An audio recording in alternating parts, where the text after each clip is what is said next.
In this episode, we dive into the founder journey of Ishay Tentser. Ishay is going to tell us his story, how he was one of the pioneers to build a business on WhatsApp.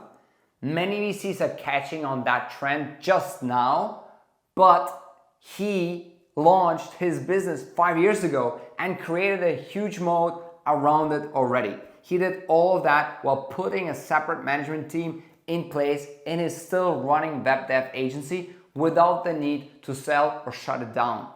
Welcome to the SaaS Minds podcast. We drop an episode interviewing up and coming SaaS founders once a week. Now, this episode dives deep how to mitigate massive platform risks around API dependency, as well as how to keep your first mover advantage when you're building a product-led growth company. Super excited you're listening to this episode, so let's dive in right now.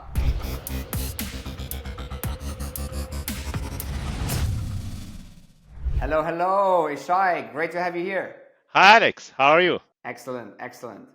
Amazing. So, why don't you tell us a bit more about yourself first? Okay. My name is Ishay. I'm CEO and founder of Timeless AI. We help businesses to manage their WhatsApp accounts. We help businesses to manage and integrate the WhatsApp accounts with the CRM systems. Amazing. So, in the future, you're the Salesforce built on WhatsApp, basically. Yes. We are the new generation of sales software that businesses use. In the previous generation, businesses always want to sync their emails to the CRM. Nowadays, the social communication happens on messengers, and the most popular messenger is WhatsApp. So we help businesses to integrate WhatsApp communication into the same threads like emails and other documentation with the customers. Cool.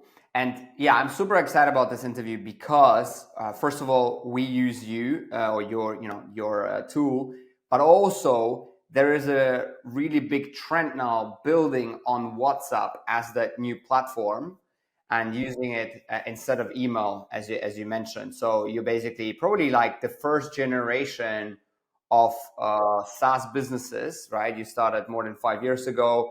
I think the VCs are just now starting to actually look at it as a theme. So it will be really interesting to hear more and learn about your journey. So maybe to kick off, before we go into Timelines AI, the SaaS you're focusing on right now, you are also the co-founder and CEO of a web dev and app dev agency, right? And you still are. Initech. Could you tell us the story how I guess you kind of like went from running the agency, launching the SaaS, and also maybe how you split your time still between the two? So we have started the web development agency Initech quite a long ago. We have started it at 2010 with my co-founder Igor, that is also my co-founder at Timeless AI. We run a agency business for many years, and we've seen that our project managers always communicate with our customers not only on emails but also on WhatsApp. And the WhatsApp communication was always for us like a black hole, so we wasn't aware to all the details that happen there. And we started at Timeless AI. We started this as an internal tool just for us to keep on track with our project managers, to keep on track with our customers' communication.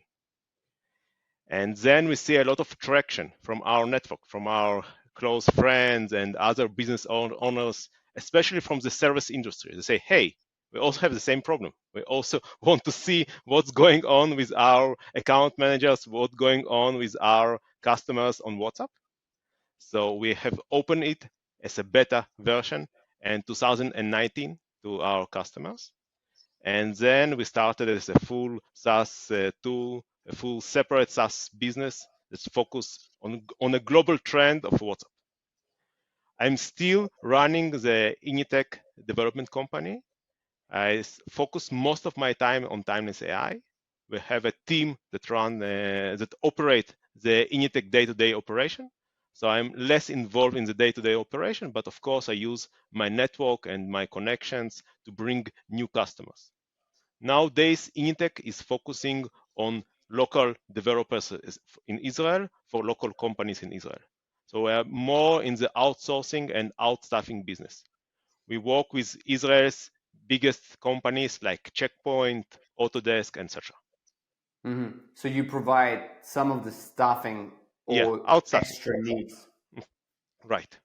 I see. But the teams now for timelines, it's a It, complete different it's a separate complete team, right? it's a complete separate team. So in terms of percentages of time spent, how much time do you spend on timelines versus the agency now? 90% on timelines. Really, Okay, most of the time on timelines. The Initech business take me only a few hours per week.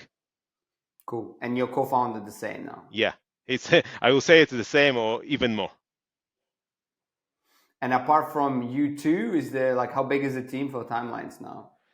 We are today around 10 full-time employees, 10 full-time members in the timelines AI team. And we heavily use different contractors. So we heavily use Upwork and other platforms to bring the top-notch professionals that can help us to solve specific projects and specific needs. That's cool. That's cool. So I guess you mentioned how you validated the idea, and the first customers were obviously like your network. How did you go about getting more customers? Did you solve this kind of like product-led growth, viral growth channel, or where are your customers coming from these days? So first of all, we are PLG product. Yeah, product-led growth product at all. We have started as PLG product, and even today, most of our revenue come from PLG. We do have some big enterprise customers, but it's only a small amount of the percent of the global customer base. We serve thousands of customers. WhatsApp is very popular in Europe, in LATAM, in many areas. So we engage with different customers in different locations. Yes, we have started from our network, and then we heavily invested in our brand and in the CEO activities. So basically, we invested in content creation, we invested in link exchange, we invested in different collaborations and different co-marketing activities with the CRMs to bring more and more traffic to our site. Nowadays, we have 200K visitors per month in our blog and our site. Yeah, nice. Yeah, I think I actually found you via Google as well. Can't remember the search request I was typing in, but that's definitely how I found you. And then yeah, it's basically a self-serve onboarding, right, to keep the cost low. Um, We have yeah, make amazing customer support and customer success team that are always happy to jump and help our customers to onboard. But yes, basically it's self-sales on board, and we help teams. We help not only base one seat users, but we have teams of 10, 20, 50 seats of users that bring tens of different WhatsApp accounts to manage in our platform. Yeah, and the second, I guess, channel is, as you said, integrations, right? So you integrated with a bunch of CRMs like Pipedrive. Pipedrive, Monday, HubSpot, Zoho, Salesforce. Exactly. Was it easy to integrate with those CRMs? Integrations are never easy. There is always challenges. One integrations are not similar to the another one. So yes, we heavily invest in each integration. We heavily invest in creation and relations with the CRM. So basically, we need to understand more the internal capabilities of the CRM, like internal workflows, internal automations, to make really beneficial integration. So it's never the same. It's never copy paste. We try to understand the users of the CRM. We try to understand what they try to accomplish, and then we build the native integration. And of course, we experiment and we make iterations to find the best solution. We do have a Zapier and Make integrations. So before doing a new integration with a new CRM, we're always trying to do, no-code solutions to help our beta users. And we have with Zapier and Make, you have basically can integrate with everything. So you can Yeah. integrate with any niche CRM, and many niche CRMs use even build by themselves some type of integration with us using these no-code solutions or using our API. And I guess the decision to go down the PLG route with SEO basically, and then the integrations route with also basically content marketing around that. Was it because you, as a former or in current, I guess, web dev agency owner, you saw so many different projects and you realized, okay, if the average revenue per account, or the average contract value is small-ish, there is no point doing any other growth channels? Or did you actually try out different channels and you saw that these channels are the best? We are still experimenting with different channels, but in the beginning, as you mentioned, we are the first generation of WhatsApp-based solutions, of WhatsApp SaaS tools. So it's harder to understand, and it's harder to find the demand of big companies, of enterprise companies. For enterprise companies, you need to bring some brand, you need to bring recognition and past customers. So for us as newbies in this SaaS development and as building a new SaaS tool, especially in WhatsApp niche, we needed to start from small accounts. We need to start from small businesses, from SMBs. Got it. Got it. So I guess you grew now. Could you disclose the let's say rough number of your revenue today, and maybe how it kind of grew over the last 5 years? We have passed 1 million ARR last year, and we are growing rapidly. We are double or even more every year. So it was basically like a linear compounding, right? So Yeah, hopefully that compounding effect, continues. it's super important in SaaS. Yeah, that's true. So And in why? life in life in general. Yeah, that's very true. That's very true, and we see it now as well, much more. Sometimes it's good to stay patient, right, and not just keep Yes. jumping. Yes. I guess, given that you were so early on this future mega trend of WhatsApp, right? I think Mm-hmm. like so many people still don't understand that it's happening right now. Mm-hmm. Why did you not raise more funding, let's say, to go even faster, right? Because I think by now, even though you were the first ones to the market, there are many copycats as well, right? Because many Mm-hmm. people figure out a way, to build on top of WhatsApp's API. Why did you decide to just, do, I guess, linear compounding rather than maybe, blitz scaling Silicon Valley style? Mm-hmm. Mm-hmm. A really great question. Bootstrapping vs getting funds from a VC track. We always consider this option, but for now, I think it's super important to find the product market fit, and it takes time to find the product market fit. And money, it's not always a problem, especially when we run a previous business. We had revenues from our previous Initech business, and we could invest our money to find the product-led growth. And it's very hard to scale this search for product market fit. So it's really so going slowly in some cases, especially in a new niche, could be a benefit. Of course, we could raise millions of dollars, and then the burn rate will be very high, and we can make more experiments.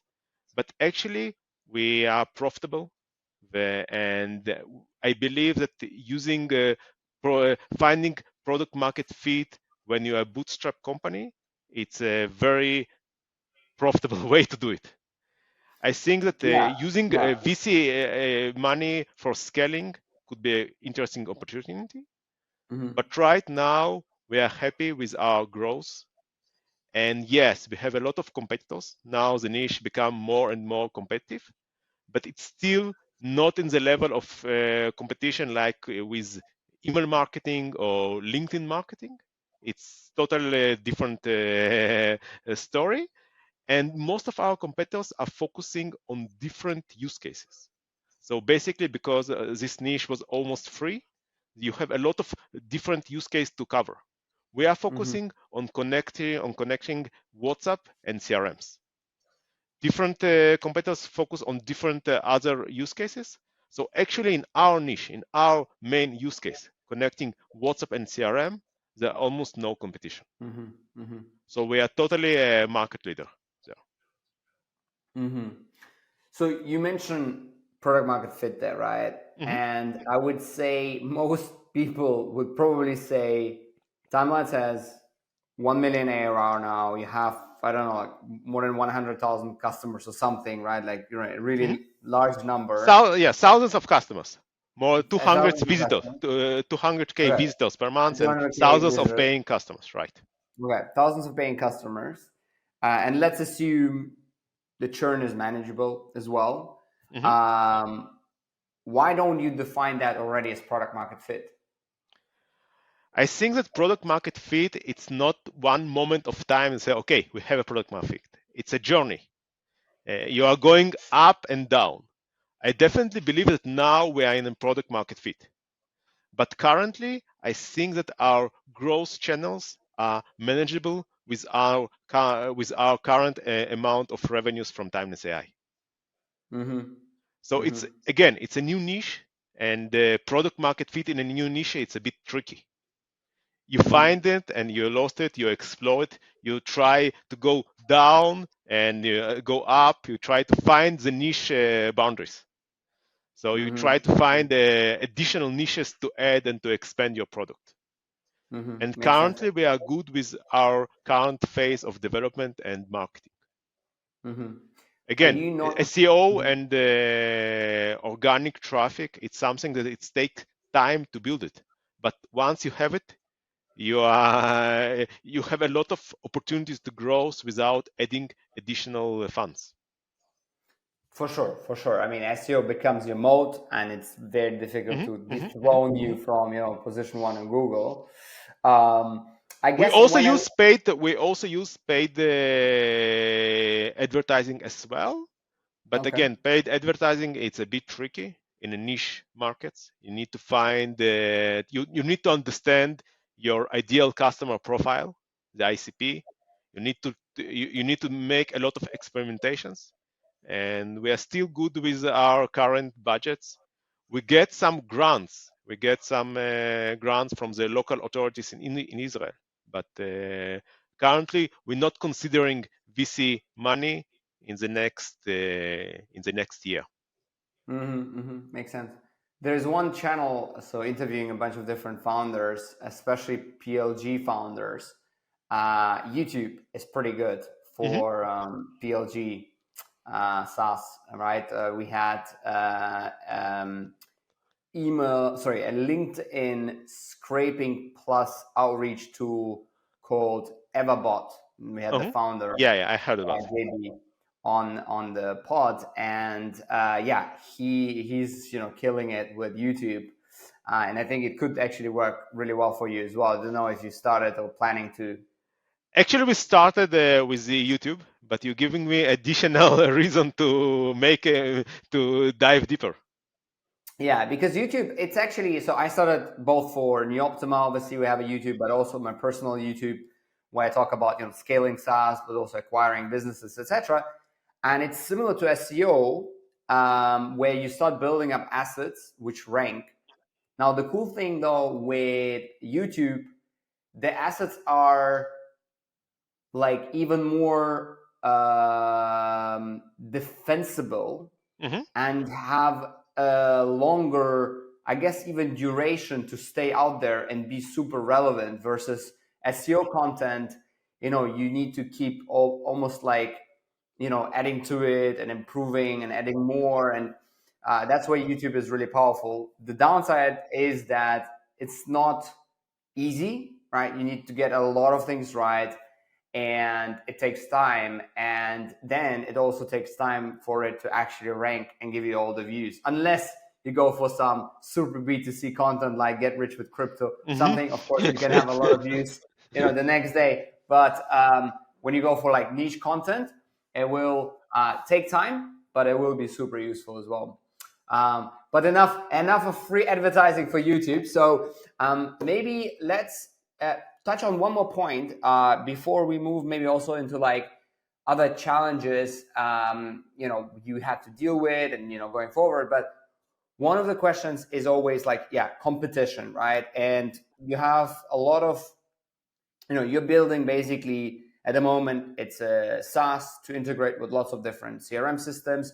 To be honest, I used to obviously to upload a bunch of WhatsApp numbers and mail merge almost, to lots of different recipients with, let's say, a personalized message, right? So that's kind of how we use it.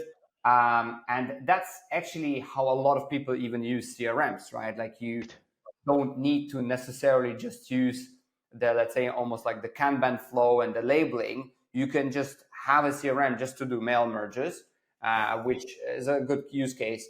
Now, Salesforce, Streak, Pipedrive, etc. Like they are probably also understanding that people are using WhatsApp much more than in the past, and they use it for business now. Are they not trying to get into the same niche you're trying to get? And are you not afraid of, some of the other CRMs maybe launching like the functionality you have as well, but also attached to the CRM? A very good question. So basically, we try to be in contact with the CRM teams, and we see that when you are a big CRM system like Pipedrive, for example, you have many different challenges. So for us, WhatsApp, it's our main goal, it's our main challenge, and we are really focusing on narrowing down and finding the needs of our customers and solving these needs. When you are a CRM, you have a lot of different customers and you have a lot of different needs. Somebody need to connect with WhatsApp, somebody need to connect with WeChat, Telegram, LinkedIn, etc. So you have a lot of different channels to integrate, and a lot of customers that screaming, "Hey, without LinkedIn, I am leaving you. Without WhatsApp, I am leaving you." So basically, for them, Timeless AI, it's a great partner. We are covering an important channel, and of course, in the future, they might consider this channel important enough to build their own integration. But we'll have a customer base, we'll have a customer relations, and maybe get an acquisition offer from a CRM could be an interesting opportunity for us. Right. It's always for a big players, it's always a game of building from scratch or taking a good partner in the market, especially a partner that have integration with different CRMs, that have a good overview of the market and have customers, a user base from different CRMs. So it's not only a technology, it's also a content, it's also understanding of the WhatsApp business, and it's also bring a variety of customers, variety of industries to the game. Makes sense. Makes sense. Let me ask you in terms of product roadmap then, right? Are you looking to just stay on WhatsApp as a platform and just build more features and functionality? Or do you actually think, hey, maybe let's add Telegram or let's add WeChat or, something else? We consider different options. We hear our customers, our user base open a lot of different inquiries to use different solutions, especially LinkedIn and WeChat. So we are definitely playing with ideas to add LinkedIn and WeChat to our platform, especially with the CRM integration. As you know, for LinkedIn, there are many different tools that allow you LinkedIn automation. You mentioned Everbot and Link Helper and many others. We don't plan to compete with these tools. It's not our area. We are expert on connecting messaging and on connecting chats to the CRM. So basically, we use these tools to bring additional value to our users. Fair enough. Fair enough. Fair enough. Okay, now let's talk about the challenges. And I guess in the last 5 years, did you ever have a moment where WhatsApp changed the API and you basically, went to zero and had to basically ask for, the keys again, or how does the API dependency work? Okay, there are always a platform risk in a business like ours. When you base on a big platform, they can change the rules very frequently, and they also have a huge user base, so they have a lot of policies. For example, WhatsApp policies in Brazil or in India are very different from WhatsApp policies in UK or in Europe. So there are a lot of platform risk, but you build a stability. You build your tech stack in a way that you can adapt to the changes very quickly. So we never go to zero. Yes, we have problems, and our users report on problems on changes from time to time. We are tracking it very quickly, and we are finding solutions.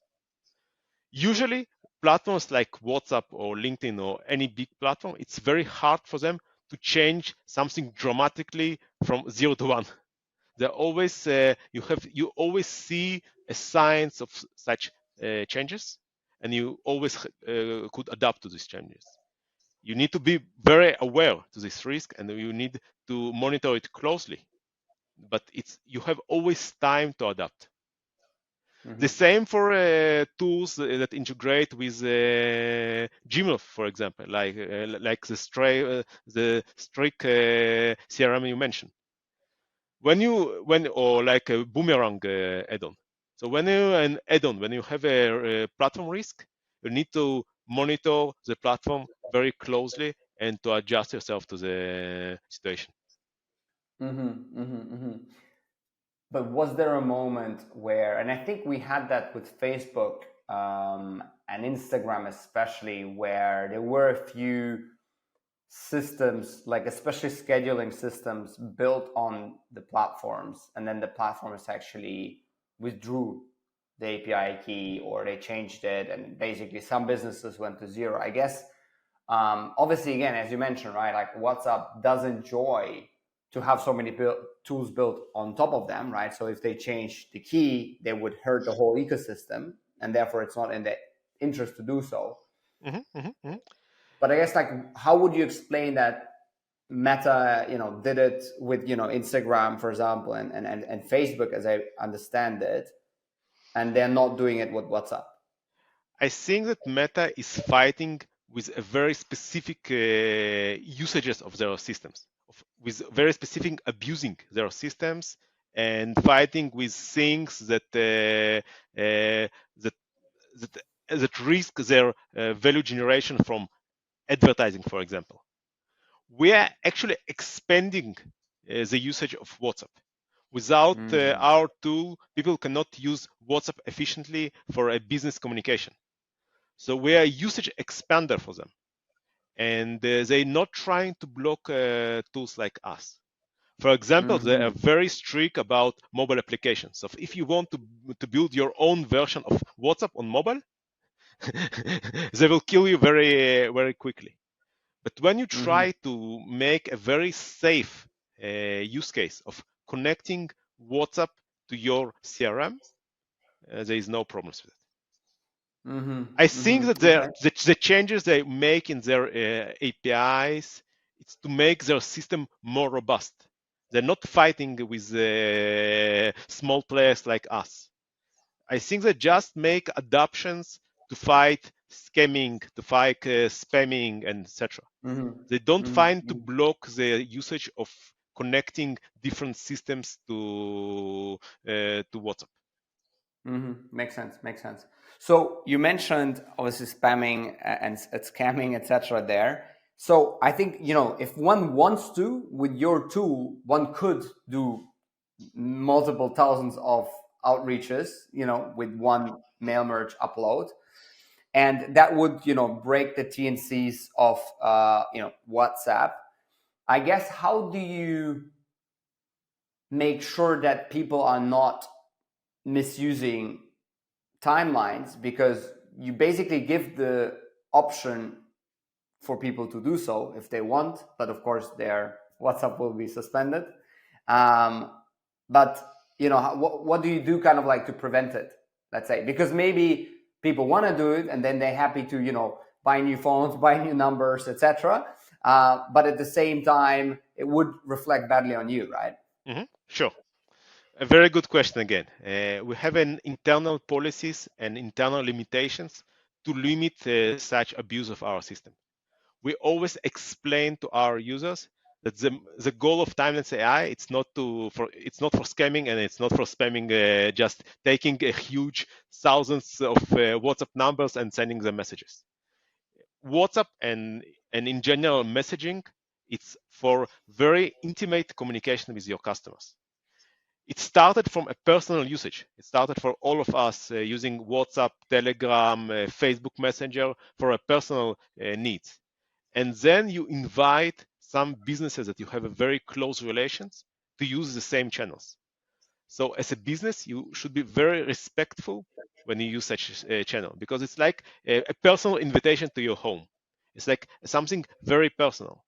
I remember 5, 6, 7 years ago, people didn't like to use WhatsApp for business communication. So if you send a WhatsApp message to some new lead or even for your customer, they might not reply you at all, and they might block you.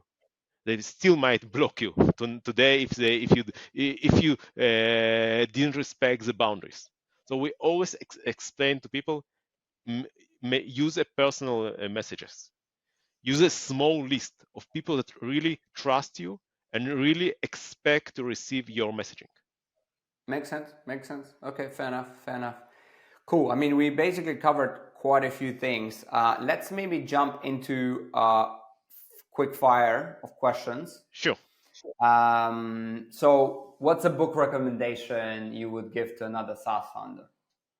I would say the SaaS Playbook by Rob Welling. It's one of the best books that I have read, and it's very relevant. There are many books, the hard things about the hard things, etc. They're relevant, but it's relevant based on on a specific step in the journey where you're based. The SaaS Playbook, I think, it's a great book for SaaS founders that looking for product market fit and looking to expand their tools for 1 million ARR, 2 million ARR, and more.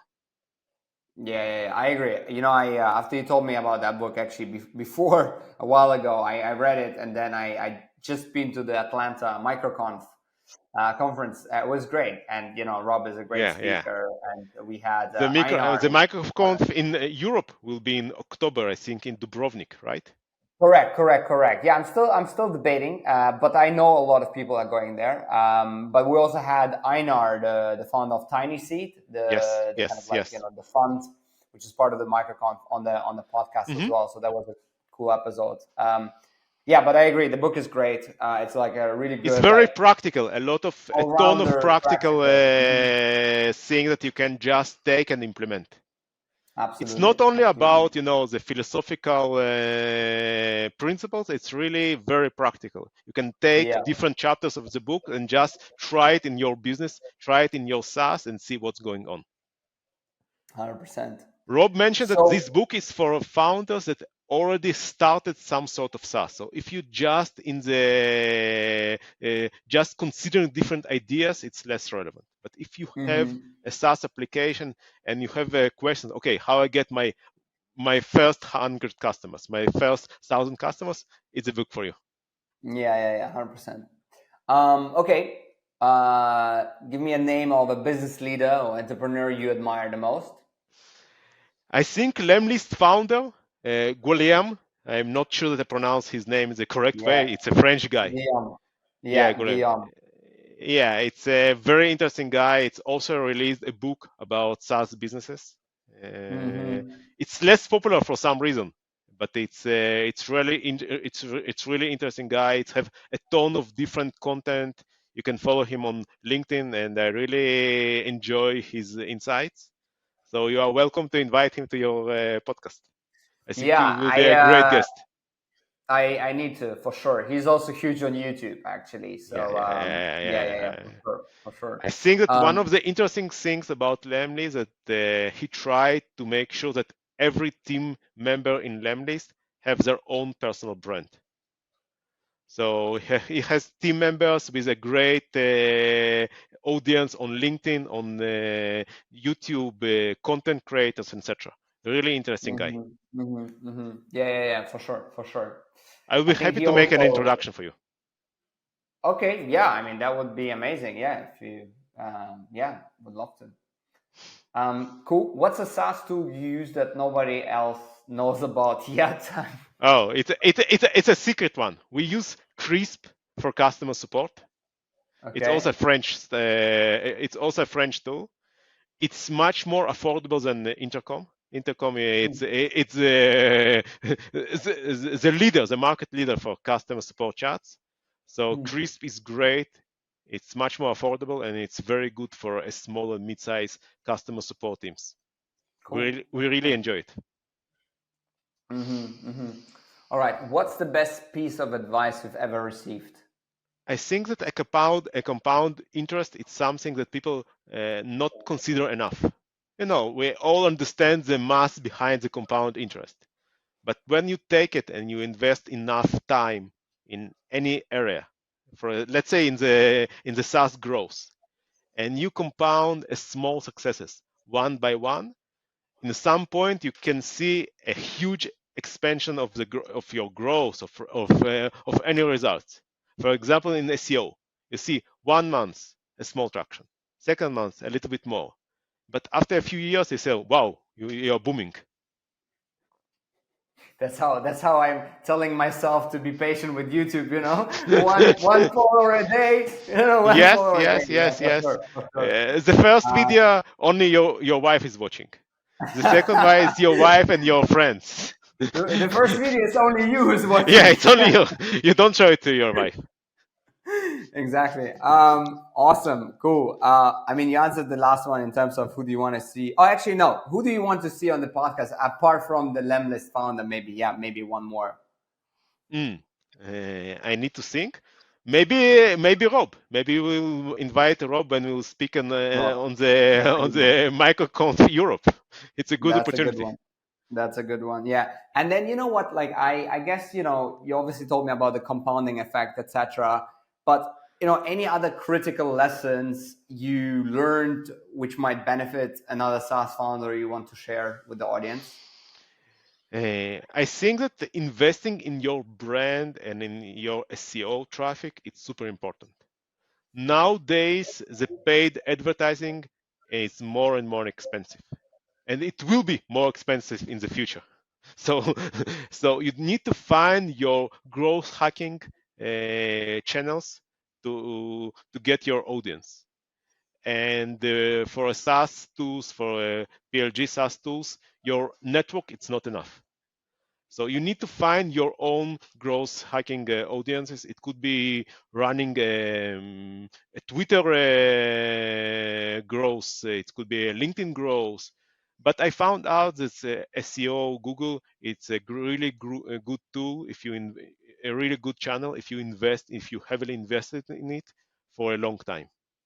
And you mentioned YouTube. I think it's the same. I think that nowadays content and video and audio it's become more and more same. So you run a podcast, you are guesting different podcasts, you have your own channel, you write content. So it's more about your personal preferences. So somebody Mm-hmm. is better in creating content, especially nowadays when you can use ChatGPT and other tools to improve the time to market for content. I think that Mm-hmm. nowadays you have a lot of tools to improve the time to market to make your podcast or to make your YouTube channels. So it's more about your personal preferences, but I think that creating a content and promoting a content, it's a king. So content, it's a king.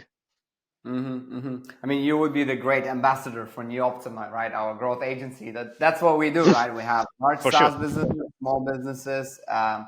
So I 100% agree with you there. Okay, cool. And then, if people want to get in touch with you, what's the best way? I guess, you're on LinkedIn, obviously. Yes, Anywhere else on people can LinkedIn follow you? or on my email at Timeless AI, Ishay, Ishay at Timeless AI. I always try to be helpful. Amazing. Perfect. Well, thank you so much. It was a Thank you, great. Alex. See Cool. you. To finish off this episode, a little promotion from our end. NUOPTIMA is an award-winning marketing agency for B2B SaaS businesses. We work with companies backed by YC, Sequoia, Carlyle, Lightspeed Ventures, Northzone, and many other top VCs and PE investors. We work with venture-backed, private equity-owned, and bootstrapped SaaS businesses all around the world. Reach out to us and book a call in the description below so we can optimize your growth journey. If you have a fellow founder, if you have a team member, if you are part of a Slack group, Telegram, or WhatsApp group with other founders that could get value from this episode, please share this episode with them.